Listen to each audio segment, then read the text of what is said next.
Maybe for the first time কেউ এমন বিশাল সাইজের একটা ফোনে একদম ঠিক জায়গা মতো ফিঙ্গারপ্রিন্ট সেন্সর বসিয়েছে।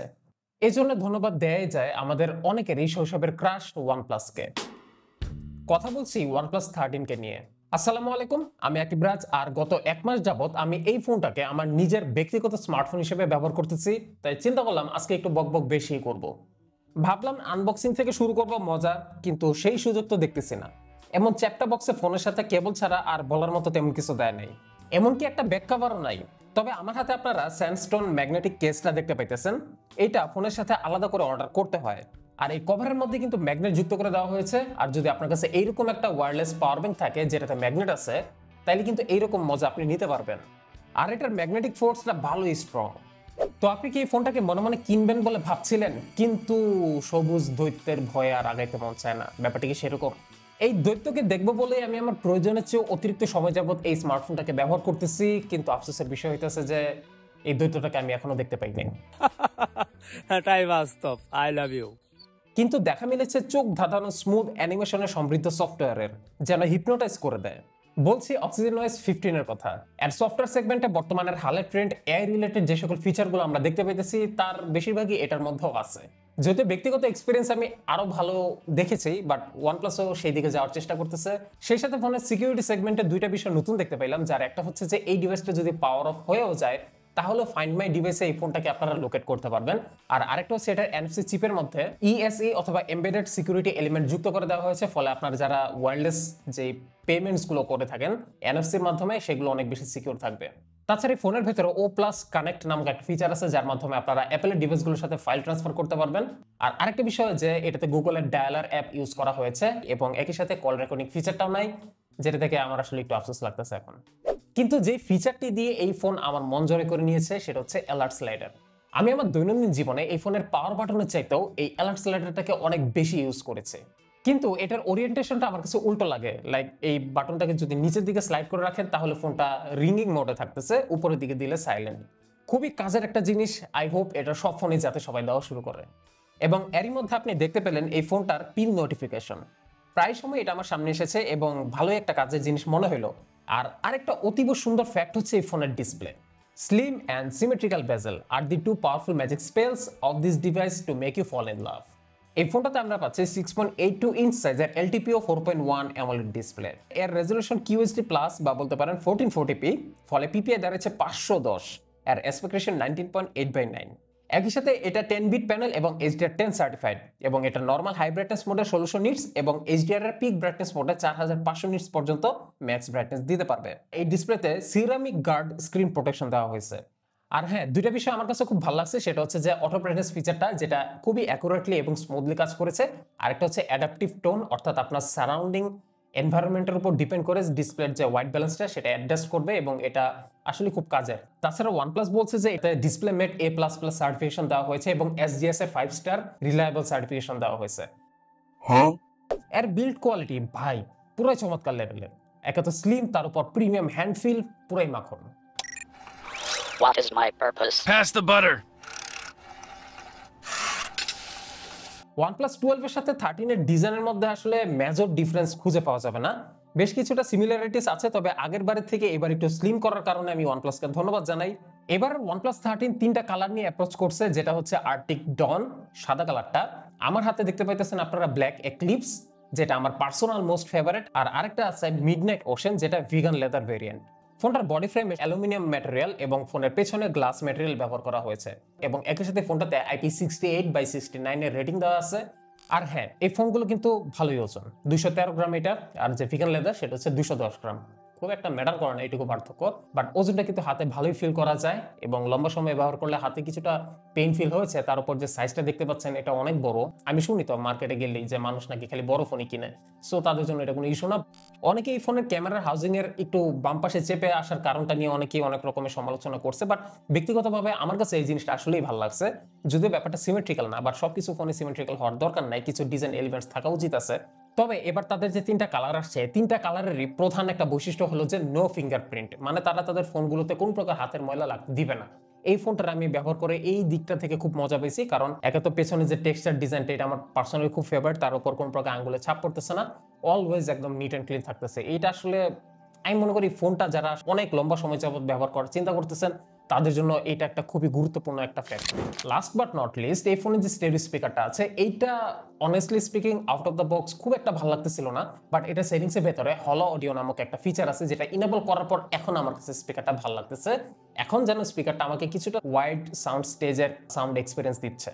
তো আমার হাতে যে ফোনটা এটা কিন্তু OnePlus 13 এর 16/512 গ্লোবাল ভেরিয়েন্ট। এর ভেতরে আরো আছে Snapdragon 8 Elite SoC, 6000 milliampere dual cell silicon carbon battery, 100 ওয়াটের সুপার বুক চার্জ সাপোর্ট এবং 50 ওয়াটের এয়ার বুক চার্জ সাপোর্ট। তাছাড়া এই ফোনের র্যাম হচ্ছে LPDDR5X এবং স্টোরেজটা হচ্ছে UFS 4.0। একটা ফ্ল্যাগশিপ ফোনে যা যা থাকা দরকার তার প্রায় সবই আছে। আর একটা বিষয় আমি নোটিস করলাম সেটা হচ্ছে যে এইবার স্ন্যাপড্রাগন 8 এলিট দিয়ে যতগুলো ফোন আসলো এবার মনে হচ্ছে কেন যে সংখ্যাটা প্রিভিয়াস যে কোনো সময় থেকে অনেক বেশি।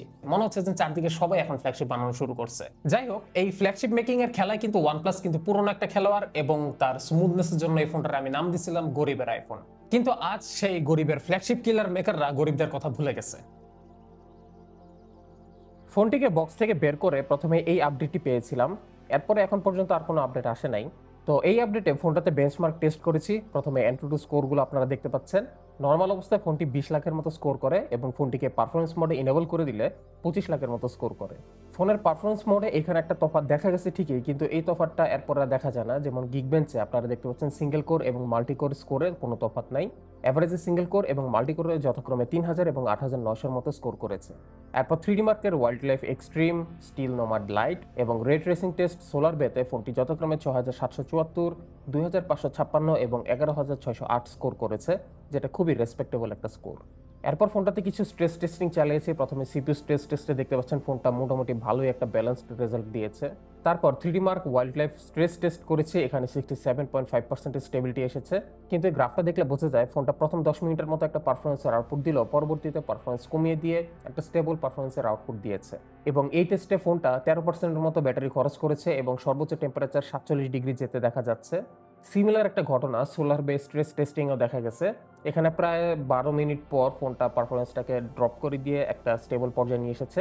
এখানেও সেম 47 ডিগ্রি পর্যন্ত তাপমাত্রা উঠেছে এবং ব্যাটারি প্রায় 12% খরচ হয়েছে।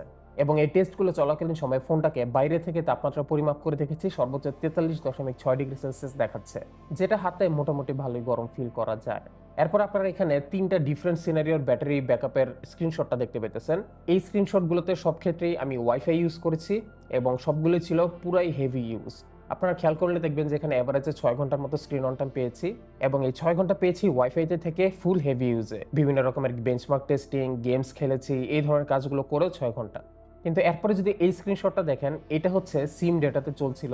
ফোনটাতে হেভি টেস্টিং বলতে তেমন কিছুই করা হয় নাই, খুবই সামান্য একটি গেমস খেলা হয়েছে, বাট এগেইন 6 ঘন্টার মতো স্ক্রিন অন টাইম। তার উপর আমি হটস্পট ইনেবল করে রাখছিলাম। সো আপনারা যদি একটু ব্যালেন্সড আকারে ইউজ করেন, বেশিরভাগ সময় ওয়াইফাই, সামটাইমস সিম ডাটা, তাহলে কিন্তু অনেক ভালো ব্যাটারি ব্যাকআপ পাবেন এই ফোন থেকে। তাছাড়া ফোনটা আইডল অবস্থায় ব্যাটারি কি পরিমাণ ড্রেন করে সেটা দেখার জন্য 2 রকমের টেস্ট চালিয়েছি এবং এখানে গ্রাফটা দেখলে বুঝতে পারবেন যে ফোনগুলোতে কিন্তু আইডল ব্যাটারি ড্রেনিং আছে, যেটা সারাদিনে 3 থেকে 5%-এর মতো, যা এক হিসাবে একটু বেশি। আই থিঙ্ক গ্লোবাল রম দেখে ব্যাপারটা এরকম, চাইনিজ রম হলে জিনিসটা আরো শক্ত হাতে দমন করতো OnePlus। তো এরপর এই ফোনটাতে একটু গেমস খেলা ট্রাই করেছি। প্রথমে আপনারা দেখতে পাচ্ছেন যে PUBG-তে 120 FPS এই গেমসটা চলতেছে এবং স্মুথ গ্রাফিক্স সেটিংস হইলেও গ্রাফিক্সের কোয়ালিটি খুবই চমৎকার লাগতেছিল দেখতে। আর 120 FPS এ PUBG খেলানো এটা কোনো ব্যাপারই নেই ফোনের জন্য। কোন প্রকার স্টাটারিং বা ল্যাগ আমার চোখে এখন পর্যন্ত পড়ে নাই, খুবই স্মুথ গেম প্লে পাওয়া গেছে এটা থেকে। যদিও মোস্ট অফ দ্য টাইম আমি ওয়ার থান্ডারই খেলছি এই ফোনে। আপনারা দেখতে পাচ্ছেন গ্রাফিক্স সেটিংস সবকিছু প্রায় হাই করে দেওয়া আছে এবং এই গ্রাফিক্স সেটিংসে প্রায় 60 FPS এর কাছাকাছি একটা FPS এর স্টেবল পারফরমেন্সের আউটপুট পাওয়া যাচ্ছে। আর লাস্টলি এই ফোনের ইন্টারনাল র্যাম এবং রমের স্পিড টেস্টটা যদি দেখেন, পুরাই মাথা নষ্ট লেভেলের।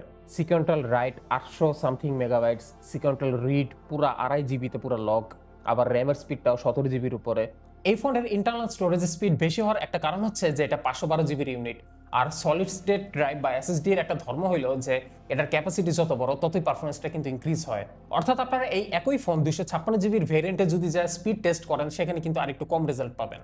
তাই আমি যারা স্মার্টফোনের পেছনে ওয়ান টাইম ইনভেস্টমেন্ট করতে চায়, মানে একটাই ফোন কিনবে লং টাইম ইউজের জন্য, তাদেরকে সবসময় বলি যে আপনারা সর্বোচ্চ র্যাম এবং রমের যে ভেরিয়েন্ট থাকবে সেটা কিনবেন। আর কারণ হচ্ছে স্টোরেজ বড় হইলে পারফরমেন্সটাও বেশি থাকে এবং এইটা আপনার ফোনটাকে লম্বা সময় যাবত ইউজের ক্ষেত্রে অনেকটাই সাপোর্ট দিবে।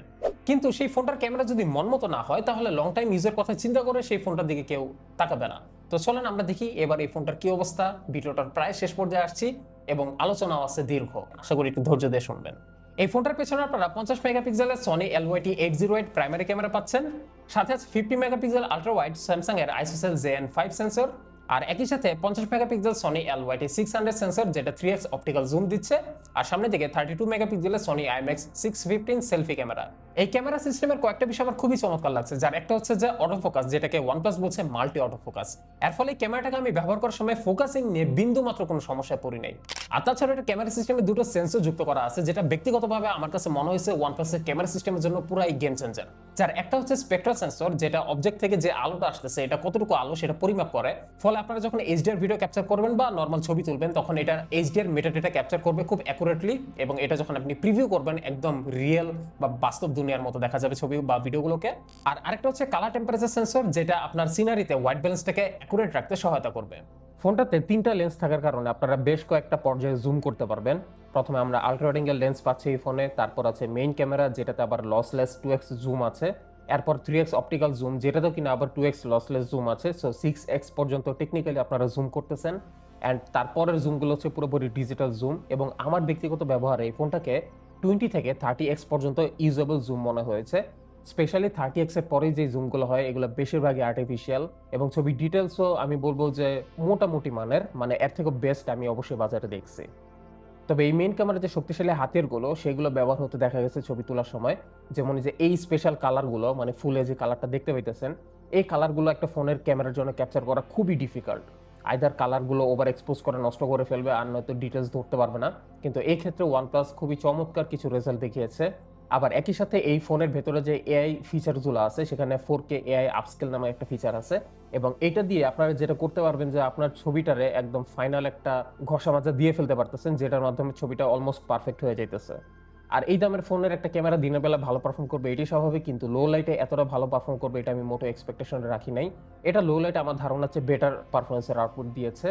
অ্যান্ড বাকি সবার মতো এই ফোনটাও যদি চাঁদের ছবি জুম করে তুলেন তাহলে আর্টিফিশিয়াল একটা চাঁদের ছবি ধরা দিবে আপনারে। বাট ভালো লাগছে যে তারা চাঁদের কালার নিয়ে উল্টাপাল্টা করে না। যেমন ধরেন চাঁদটা যখন শুরুতে উঠে তখন তো লাল থাকে, সেটা জুম করে যদি ছবি তুলে দেখেন চাঁদ সাদা হয়ে গেছে, তাহলে তো ভেজাল আছে, তাই না? তো তেমন কিছু হয় নাই। আর এই ক্যামেরায় আপনারা যে নাইট মোডটা পাইতেছেন, এই নাইট মোডটা আপনারা এক্সট্রা আলো ক্যাপচার করে এনে দিবে না, বরং ডিটেলসটা একটু সুন্দর করে দিবে এই কাজ। তাছাড়া আমার প্রফেশনাল ফটোগ্রাফার বন্ধুরে ধরে আনছিলাম, সে আবার এই ফোন দিয়ে ম্যাক্রো লেন্স দিয়ে কয়েকটা ছবি তুলছিল, চমৎকার কয়েকটা ছবি উঠছে দেখেন। একই সাথে এই ফোনের যে পোর্ট্রেট ছবিগুলো এগুলো খুবই চমৎকার, ব্যাকগ্রাউন্ড ব্লারটা খুবই রিয়েলিস্টিক থাকে, স্পেশালি 3x যে অপটিক্যাল জুম লেন্সটা আছে এটা দিয়ে পোর্ট্রেট তুললে এতটাই রিয়েলিস্টিক এবং লাইফ লাইক লাগে কি বলবো আর, মানে এটার পোর্ট্রেট ছবি আপনার পছন্দ হবেই। একই সাথে এটার পোর্ট্রেট ভিডিওর যে স্যাম্পল এইটাও আমাকে খুব অ্যামেজ করেছে, কোনো অবস্থাতেই সে ব্লার করা ছেড়ে দিচ্ছিল না, একদম অ্যাকুরেট ভাবে ধরে রাখতেছিল এবং ভিডিও স্মুথ ছিল, কোনো প্রকার ফ্রেম ড্রপ এগুলো দেখা যায় নাই, চমৎকার পোর্ট্রেট ভিডিও। অন্যদিকে ফ্রন্ট ক্যামেরাটাও আমার কাছে বেশ ভালোই লাগলো, একটা ভালো সেন্সর দেওয়া হয়েছে ফ্রন্ট ক্যামেরায়, ফলে ভালো ডিটেলস ক্যাপচার করতে পারতেছে, হাই ডাইনামিক রেঞ্জটাও বেশ সুন্দর, কালার রিপ্রোডাকশনও খুব সুন্দর, আবার পোর্ট্রেটগুলো অ্যাজ রিয়েলিস্টিক অ্যাজ পসিবল আসা ট্রাই করছে এই ক্যামেরায়, দেখে ভালোই লাগলো। ভিডিও রেকর্ডিং সেগমেন্টে আপনারা এই ফোনটাতে থাকা সবগুলো ক্যামেরা দিয়ে 4K 60 fps পর্যন্ত ভিডিও নিতে পারবেন, আর শুধুমাত্র প্রাইমারি ক্যামেরাতে 8K 30 fps এর একটা অপশন আছে। আর এই হচ্ছে ব্যাক ক্যামেরা। ব্যাক ক্যামেরাতে মোটামুটি আলট্রা ওয়াইড অ্যাঙ্গেল থেকে শুরু করে সবগুলা লেন্সে স্মুথলি সুইচ করা যাবে, আই হোপ ইয়েস। কোনো প্রকার স্টার্টারিং ম্যাটারিং কিছুই দেখা গেল না, স্মুথলি লেন্সগুলোতে সুইচ হইতেছে। তবে এই ক্যামেরা ভিডিও রেকর্ড হওয়া অবস্থায় AI কিছু কাজ করে থাকে, যেটা এই ধরনের এক্সট্রিম লো লাইটে ভিডিও করার সময় আমার নজরে আসছে। দেখতে পেতেছেন যে নয়েজ এবং গ্রেইনের একটা আর্টিফ্যাক্ট হয়ে গেছে এই জায়গাটায়, কিন্তু যখন আমি ক্যামেরাটাকে স্টেবল করে ফেলতেছি নড়াচড়া বাদ দিয়ে, তখন আবার সবকিছু ওকে হয়ে যাচ্ছে। আর এমনি তো আপনারা ভিডিও রেকর্ডিং অবস্থায় সবগুলো লেন্সে সুইচ করলে হালকা কালারের একটা শিফটিং দেখতে পাবেন, কিন্তু ইনডোর এরিয়াতে আপনারা এই ক্যামেরাতে মোটামুটি ভালোই কিছু ভিডিও স্যাম্পল পেয়ে যাবেন। সেই সাথে এটা ফ্রন্ট ক্যামেরাতে 4K পর্যন্ত ভিডিও রেকর্ড করা যাচ্ছে, যেটা শুরুতে বললাম সবগুলো লেন্সে ভিডিও রেকর্ড করা যায় 4K 60 fps পর্যন্ত, ফ্রন্ট ক্যামেরাতেও আছে। সূর্যটা আমার সামনের দিকে, এবং দেখতে পাচ্ছেন পেছনের যে ডিটেলস, আকাশ অ্যান্ড দেন ব্যাকগ্রাউন্ড এরিয়া খুবই ক্লিয়ার, ঝকঝকে চকচকে, অ্যান্ড এটা খুবই সুন্দর একটা ফ্রন্ট ক্যামেরার সাথে আবার এই যে স্টেবিলাইজেশনও আছে। তো আশা করি এতক্ষণ যাবত লম্বা বকবক শেষে বুঝতে পারলেন OnePlus 13 অ্যাকচুয়ালি কিভাবে পারফর্ম করছে। আপনি যদি এই ফোনটাকে কেনার কথা চিন্তা করেন তাহলে কিন্তু একটা জিনিস মাথায় রাখবেন, এই ফোনটা কিন্তু আর সেই ফ্ল্যাগশিপ কিলার ক্যাটাগরিতে নাই, ও নিজে ফ্ল্যাগশিপ হয়ে আছে। শুধুমাত্র ফ্ল্যাগশিপ না, ও এখন পুরো এলিট ক্লাসে ঢুকে গেছে। ফোনের দাম লাখ টাকার উপরে, ফোনের মধ্যে ফিচারও একদম ভরপুর। আমার কাছে ফোনটার ব্যবহার করে ব্যক্তিগতভাবে খুব একটা যে কমতি আছে আমি বলবো না, তবে ডেফিনেটলি পেরিস্কোপ ক্যামেরা বা যে অপটিক্যাল জুমের যে বিষয়টা, এখানে আমি মনে করি বাজারে আরো ভালো কিছু কম্পিটিশন আছে। আদার দেন দ্যাট এই ফোনটা ওভারঅল খুবই চমৎকার একটা প্যাকেজ অফার করতেছে আমার কাছে যেটা মনে হলো। যদিও এই গ্রিন লাইনের ব্যাপারে আমি শুনেছি ওয়ানপ্লাস নাকি লাইফ টাইম ওয়ারেন্টি দিচ্ছে, অর্থাৎ ডিসপ্লে নষ্ট হয়ে গেলে বা ভাঙে গেলে আপনার ওয়ারেন্টি দিবে না, বাট গ্রিন লাইন যদি পড়ে যায় তাহলে আপনার ওয়ারেন্টি দিবে। এটা যদি আপনারা অন্য দেশে বসে পারচেস করেন তাহলে ওয়ারেন্টি ক্লেম কিন্তু অন্য দেশে বসেই করতে হবে, এবং সেখানে কিন্তু আপনারা ফ্রি অফ চেঞ্জ পাবেন যদি কোনো প্রকার লাইন টাইন পড়ে যায়। আসল কথা হলো যে ওয়ানপ্লাস এই ইস্যুকে কেন্দ্র করে যে পরিমাণ এক্সপোজার পেয়েছে, তাতে আমার একান্ত ব্যক্তিগত ধারণা যে এই মুহূর্তে গ্রিন লাইন ইস্যুতে সেফ ডিভাইসগুলোর একটা হতে পারে OnePlus 13। So that's it for today. আশা করি আজকে আপনাদের OnePlus 13 রিলেটেড সব ধরনের প্রশ্নের উত্তর আমি দিয়ে ফেলেছি। তারপরে যদি কোনো কোশ্চেন্স থাকে কমেন্ট বক্সে জানাতে পারেন। আজকের ভিডিওটি ভালো লাগলে hit the like and don't forget to subscribe. ইনশাআল্লাহ আপনাদের সাথে আবারও নতুন কোনো স্মার্টফোনের রিভিউ নিয়ে হাজির হয়ে যাব। টিল দেন সবাই ভালো থাকবেন। আল্লাহ হাফেজ।